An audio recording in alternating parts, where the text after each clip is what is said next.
Hi, Shannon Waller here, and welcome to Inside Strategic Coach with Dan Sullivan.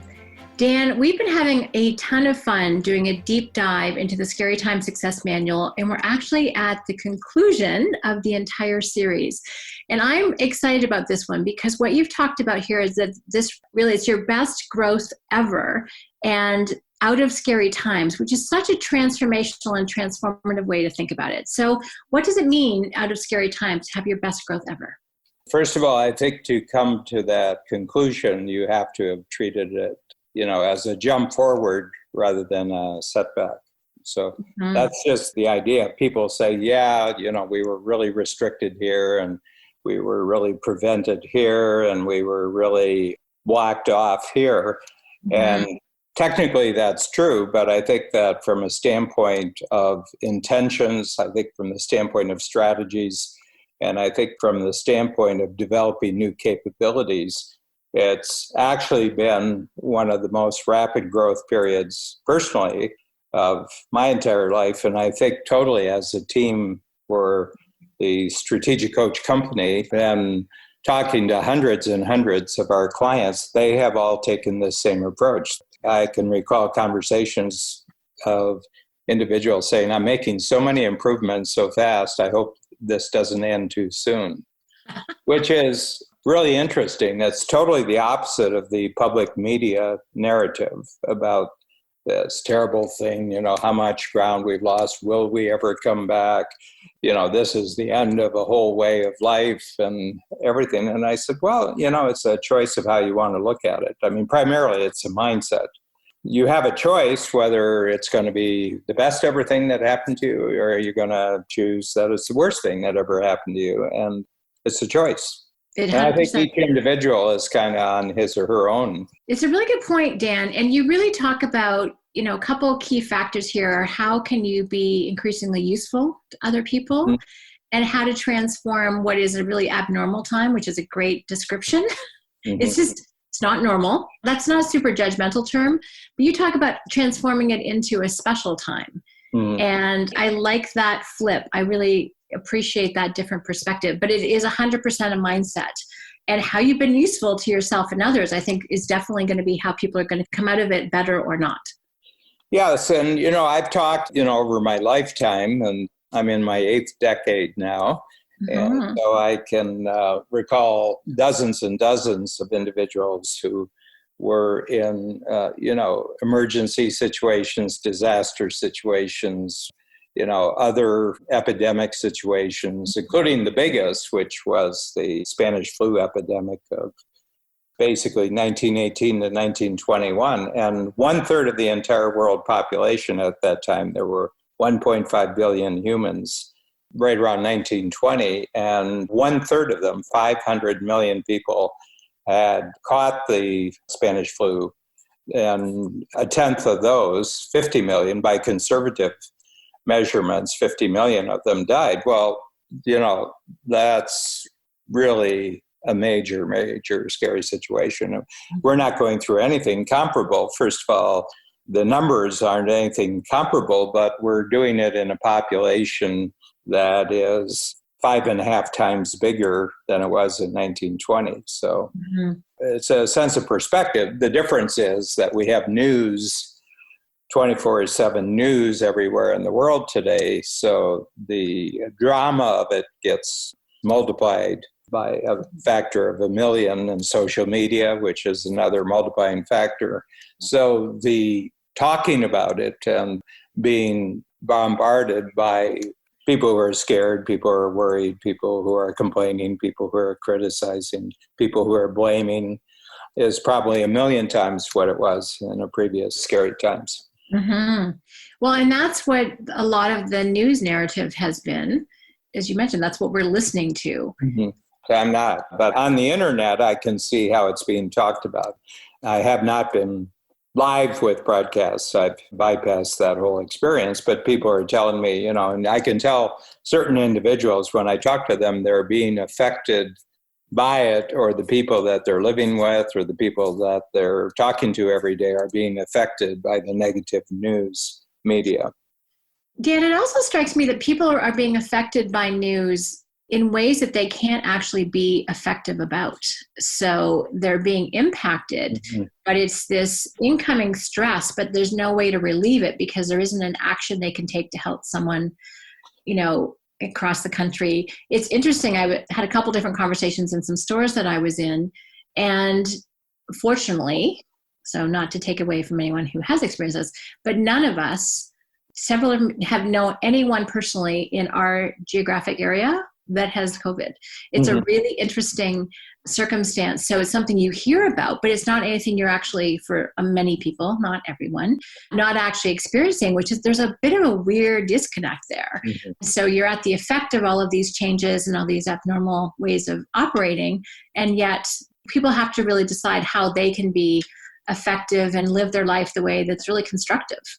Yeah, well, I think, what you just said is the whole intention of this entire Scary Times series, the 10 strategies, effective and constructive. You use the words effective and constructive, and I think that goes right to the heart of what you can choose to do. So again, I come back to this. This is all choice. I can choose to experience this and process this in a very, very effective and constructive way.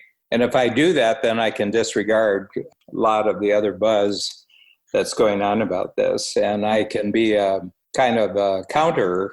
I can be a counter force in the world against the negative.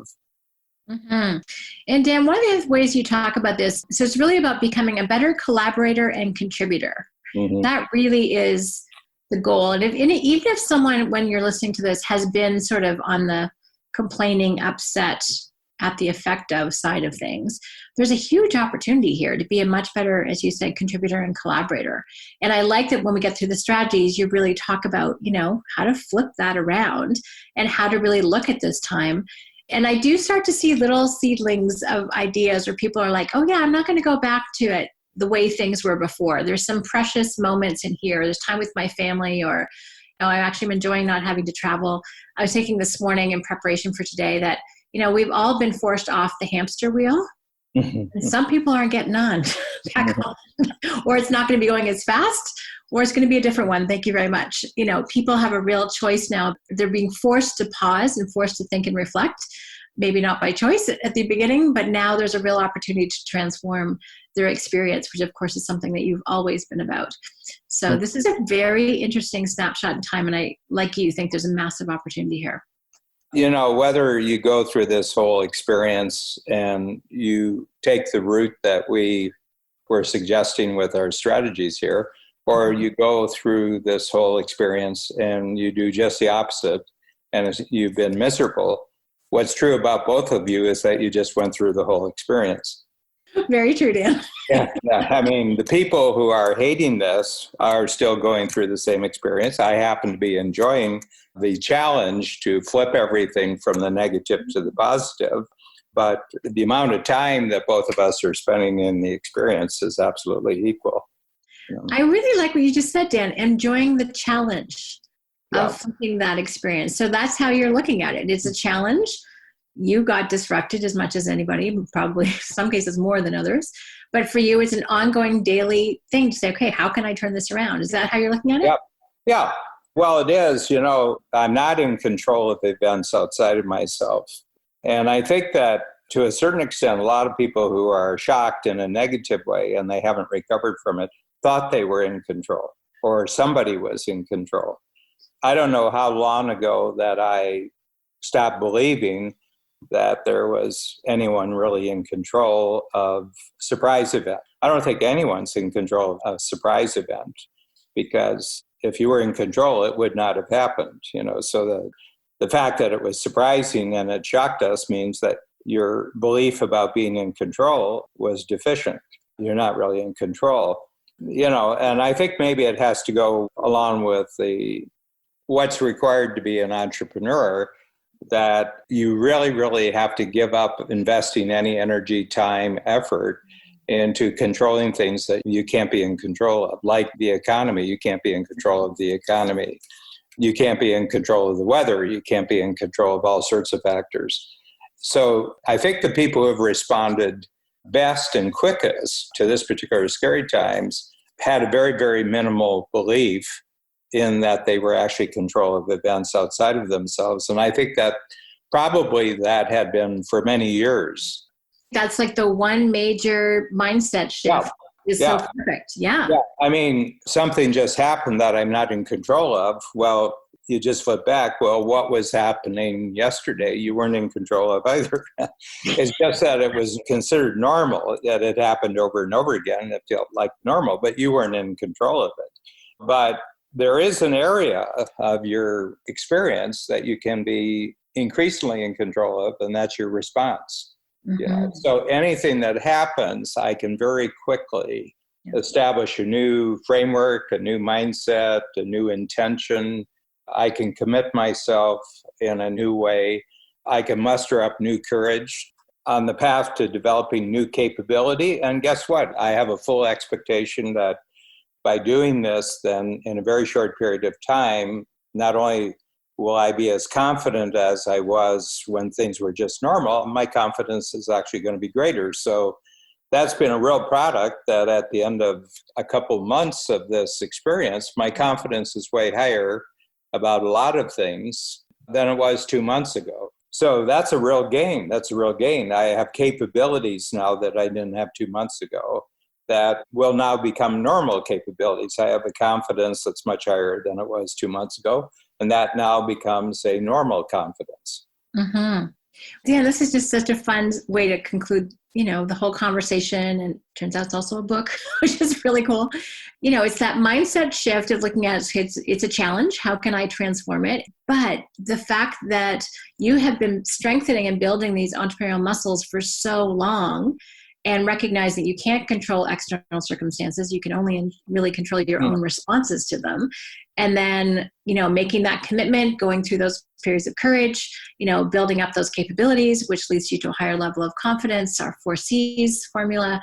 It's so fun to see it in action in such a compressed, powerful way. And it's something that all entrepreneurs have, or minded people, let me put it that way, is that ability to just stop blaming external events and focus on what you can take action on and what you can control, which is, of course, yourself and your response. So this is just a great perspective for life, I think, much less our current scary times.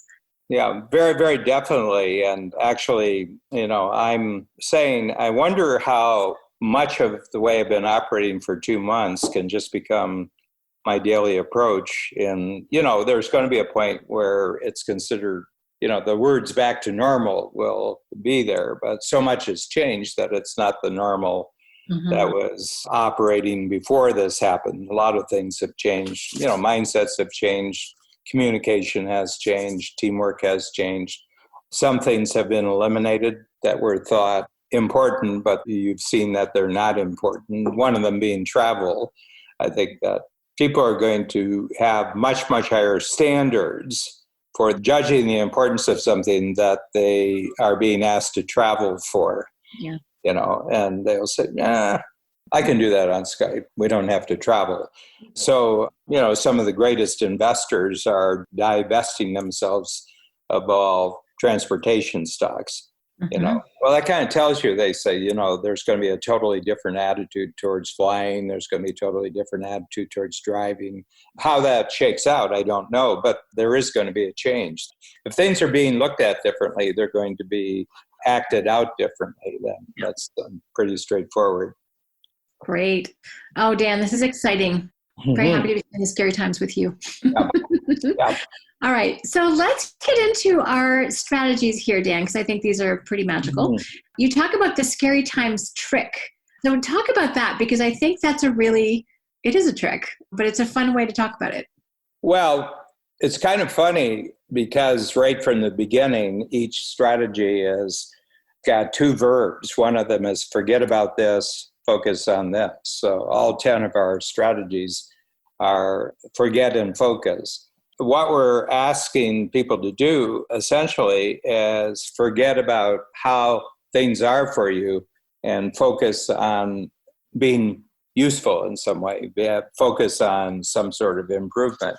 And the trick in this, the scary times, is we're asking you not to think about yourself, but in the end, you get a lot better. Right. So the main beneficiary of your forgetting about yourself is that yourself gets better. Well said. Yeah.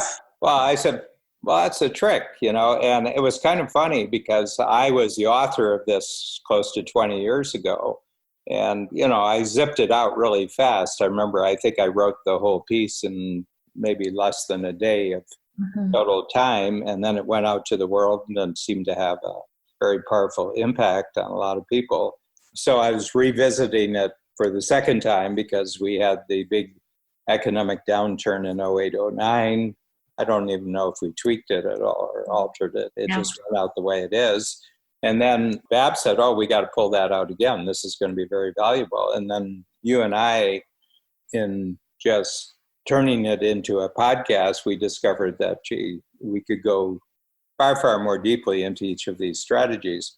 And, I was just going through the work of creating, the work that we use in our podcast to sort of guide our thoughts. And I said, it's kind of a trick. The scary times thing is really, really a trick.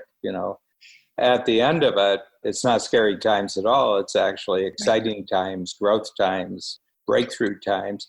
And here we're saying, forget about yourself, but you're the one that gets bigger and better. I said, oh, this is really, really an interesting trick that we pulled off here. It's a brilliant trick. And I love it because by focusing on something else, you get the benefit, but it's a byproduct, what you call a strategic byproduct. And it's interesting because if you just focus on yourself, you probably would go down a bit of a deep hole, given all the external narrative going on. But when you focus on somebody else, as you said, as the byproduct, you're the one who benefits. So you get the result you want by not going at it directly, which I find fascinating. Yeah, and I think the thing we are, instead of being a reactor 10 different ways, we're asking you to be a responder 10 different ways. So I think that's the really switch, that humans in a reactionary it's not good for them. They never get better by reacting. They always get better by responding because they're conscious in the response. They're just almost knee-jerk in a reaction. They feel defensive. They feel victimized when you're in a reactive mode. But when you're in a responding mode, you have a sense that you're in charge. When you're not in control, then be in charge. So my feeling is I could give up all thoughts about being in control and just be in charge with the 10 strategies here. And the big thing is useful. I'm being useful to other people. I'm being useful to situations. I'm being useful to myself. I'm being useful to circumstances. And I think my main word through this is a chance to become incredibly more useful, the most useful you've ever been in your entire life. I think that's a neat thing. It's a very neat thing. And normal times don't give you the same opportunity to be useful. Dan, I think that's a really key point. Normal times don't give you as much opportunity to be useful. In emergencies or, responding situations, we've had this amazing, for me, it's been really fun, actually, to think of all the new, cool, fun things we could do that are outside the norm. Because otherwise, things have been going along in their little routine. Ruts develop, habitual ways of doing things, and this was a chance to kind of pop out and do something different. So yeah, and much more useful because more people need help. More people need to be reached out to. So I think that focus on others is an incredibly creative opportunity. Mm-hmm. Mm-hmm. The other thing, the usefulness usually is not just yourself being useful, but you're being useful in teams. So it's useful teamwork, it's useful collaboration. And you're tending to create new things, so it's sort of creative collaboration. I see all sorts of new kinds of cooperation being created, which are not going to be forgotten. They're not going to be neglected afterwards because what was achieved in response to an emergency, people were challenged because the way they did things before, either wasn't possible or it wasn't effective. So they had to jump to a new level of collaboration. And having experienced that, I don't think anybody will be tempted to go back to the way they worked with being less useful and less cooperative. Mm-hmm. Well, I think that's another place where standards have probably increased. You were talking about traveling, and I think people will be much more certain. And I think, the people with whom it was fun and easy and productive to creatively collaborate with, that's, as you said, going to be memorable. And that's kind of a new standard now. Mm-hmm. And the people that were not easy to, less reason to, kind of focus your attention in that area. So there really is sort of an interesting upgrading, I think, that's happening in more than one way. I've always been interested in what happened after the Second World War because I was born within the, kind of the last year of the war. I was born in 1944. I remember going to college in the 60s and talking to the professors who had been there for maybe 20 or 30 years. And I said, when was this college at its best? And we talked about it. And then I started looking at records in the libraries. I just got excited. There's sort of things called golden ages of institutions, when they have a memory, we've always been good, but there was this period when things were really great. And it seems to be that every university and college in the United States that existed in the late 1940s and still exists, that the very, very best period when everybody felt, we've got the most excitement on campus, we've got the best students we've ever had, was from around 1946 to 1952. It's when, first of all, there were 12 million men and women fought in the war. And then there were people who were killed and there were people who were injured. But they had probably the most powerful piece of social legislation in the history of the United States. It was called the GI Bill. And the GI Bill did two things. One is it more or less gave you either free or low-cost college education, could be technical school education when we came back from the Second World War. This had never happened before. And the other thing is you were given very, very low-cost home loans. So the vast majority of soldiers, airmen in the Navy also, who went to the Second World War didn't have any college education because very few people went to college at the beginning of all during the war period. Very, very few people ever went to college. Graduating from high school was the big deal. That was the big deal. And here they came back, and they ordinarily would have gone back into factories, or they would have gone back into jobs they had before, or there wouldn't have been jobs, so they would have been unemployed. They came back and they went to 4 years, 3 years, whatever it was. So here they had been at the front lines of combat, and they were in classrooms with 18-year-olds or 19-year-olds who had not fought in the war. And I have to tell you whose intention ruled the classroom. It wasn't the 18 and 19-year-olds. It was the 22, 23, 24, sometimes older, 25, right up to the 30-year-old who had this 4 years of education from them. Probably the professors really had to scramble to keep up with them. I bet it was the most demanding 6 years of student body in the history of U.S. higher education. And the reason was that they survived the war and they had this phenomenal experience, and probably all during the war, they said, I just hope I don't get killed, because when I go back, I'm going to do this and this and this. And the U.S. economy for the next 25 years just went right through the roof. And I think it was just this massive buildup of capability and confidence that these men and women had received, from the experience of having to respond to what was probably perpetually scary times, where people could get killed around them. Any day they were in combat, they could be the one who didn't come out alive and everything else. And remember, before the Second World War, these, children and adolescents, a lot of them had gone through the Great Depression. So they probably had about a 15-year period when it was all scary times. Yeah, what a contrast. And it really did kick off the whole sense of abundance in the golden age of the U.S. with technology. And also it totally changed the whole education expectations, as you mentioned. So whereas high school used to be the thing, then it was college, and then home ownership was another really big deal. especially in cities outside of farms. So yeah, it really transformed so much in such a short period of time. So that's interesting. I love that you were curious and went back to see when the golden age was for universities. That's how your brain works. Well, big events have big impact. And the most important impact is how individuals themselves actually respond, because there's no rule, there's no general rule to follow. When something new, big, and different impacts how you're going to respond to it, every individual has to decide how to do this. But there very clearly is a line between reacting negatively and responding creatively. As I was looking through this, Shannon, that I really find, for me, everything has lightened up.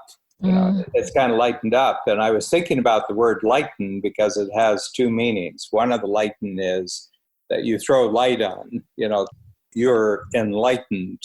That which, was not noticeable becomes very, very sharply noticeable. And, where things might have been confusing, things might have been complicated, suddenly things seem very, very clear, very, very straightforward.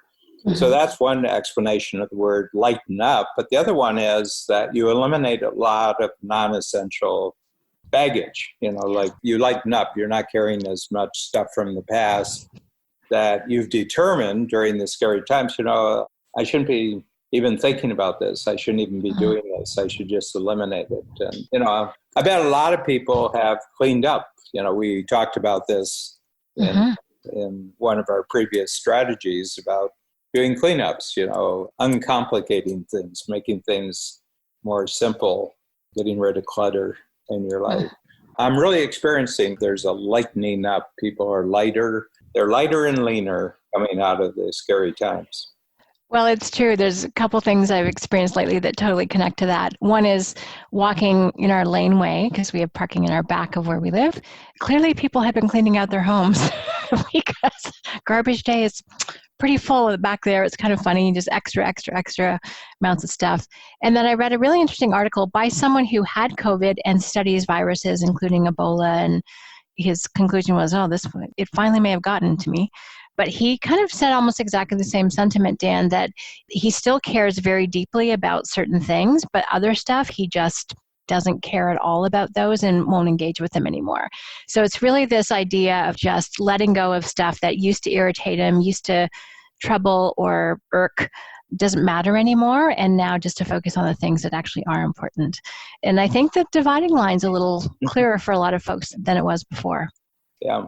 Well, the other thing, that's happened where we're much better off, Shannon, is that you and I have created a major knowledge product. Yes. Out of this experience. And I said, what a neat treat that you and I, during the entire time when we were actually experiencing scary times, we were actually able to take our experiences and actually transform them into printed words, into audio recordings, video recordings, and then even further into actual thinking exercises that we had no idea of before this whole process started. And we will have, 10 thinking processes to go along with 10 strategies. And my final point here is that the next time scary times happens, and scary times, as far as I can tell from the beginning of history, scary times are a constant companion of human life. And yes. Either on the individual level, the family level, the community level. So the whole point is to consider scary times as normal. Yep. Scary times are not abnormal. Scary times are a normal part of human life, and totally on the individual level, and then it can get bigger. It can be on the community, it can be on the nation level, it can be on the world level. And this was one that was kind of on the world level.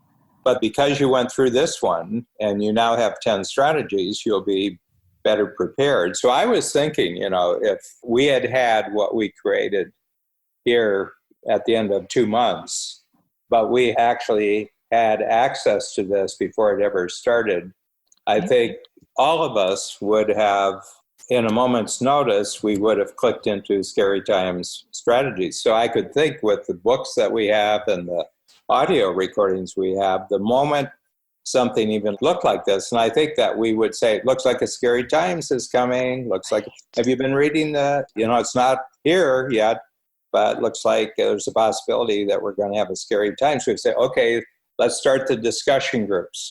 Let's break into discussion groups. We could have taken our entire company, put them in breakout groups. And, we could have taken each strategy and talked it through and then come back and everybody talked about it. So the next time that we have a scary times that would be experienced on a company level or on a client base level, okay, everybody break out the scary times success manual. We're going to start the process. Every couple of days, we're going to go through one of the strategies. So that's what I'm seeing here is that we've actually armed ourselves here. We've actually created a psychological, emotional vaccine here with the scary times success manual. I love that. Psychological and emotional vaccine. Yes. Intellectual too. Yeah. Well, and I think also I'm a big believer in a strong immune system, and I know your thinking and mind has a ton to do with that. So I actually think it has some physical benefits too. I'm sure someone else will have to prove that. But that's really powerful, Dan, because you're right. These are scary times, and this is something, if entrepreneurs kind of sign up for this, we've talked about that earlier. Most of humanity does not sign up to be an entrepreneur. That's something that few people choose to cross what we call the risk line into the results-based economy from time and effort. But this is something we've all had to go through. So we've all had to build some scary times muscles. Some people have that habit more than others, but I feel like this has now equipped me, it's equipped, our team and our clients and everyone else in our greater strategic coach community, anyone listening to this, with another way to think about things. What an incredible byproduct to come out of this whole event with is this amazing capability. And what you were saying is it's actually to recognize that this is a scary time. When you have the name, which is fun calling it that because it's like scary time sounds, I don't know, it's accessible for everybody. It's like, oh, okay, this is a scary time. Oh, I got a tool for that. I've got a thinking process for that. Whereas if you're just not classifying or not quantifying it, you may not engage with the strategies right away. Yeah. Well, it is a success manual. So it's a success manual for a certain human circumstance, which is called scary times. Not everybody signs up to be an entrepreneur, but the moment you're born, you've been signed up to have scary times. So, to be human is to have scary times. So my feeling is this seems to be a companion. This is a companion piece to being human. Which I love. So Dan, just let me summarize the last kind of 5 things that we've talked about. So you talked about the scary times trick, which is that by forgetting about yourself and focusing on others or how to be useful, you actually get the byproducts of that. Really focusing on first to be more useful, which I think is always, again, that's the way to take the focus off yourself. And then to be collaboratively creative, and that's how to be a responder rather than a reactor. And that really everything lightens up, which is, I think that clarity is really a fun kind of way to think about this. And then that we're now prepared and stronger, and we've built some muscles to help us handle this even better next time. So, if you take a look at the title, which is your best growth ever, that's exactly what this whole scary times process has led us to, is that in fact, scary times are now prime growth opportunity times. Whereas before it might have been something to avoid. So that's a major transformation. Yeah. So thank you, Dan. My pleasure, Shannon. That's been a treat. It really has been, Dan. And being able to, and I've told you this before, but to my mind, looking forward to when we had these recordings booked and knowing that I was going to have the access to your thinking about it has helped me deal with this very differently than some other people I know. And I am incredibly grateful for that because you're someone, I think you've exercised these muscles of scary times throughout your whole life, and it just completely came to bear. As I've said before, you've transformed your thinking faster than any other human I know. And I feel like I just got to, join you for the ride, which has been completely enjoyable. But I know a ton of other people have shared with us the Scary Times Success Manual and how they put it up as soon as this happened and they read it every day, or they've listened to our podcast or watched the videos, and how many other people have been able to provide that different mindset, that kind of growth mindset to both their families and to their communities and to their teams and then to their clientele. how it's helped them personally, and how it's really helped them and the people that they impact, their audiences. So thanks for being you, and thanks for looking at this as a challenge and a new opportunity, because that's helped the rest of us do this too. Appreciate it very much, Shannon. That's great.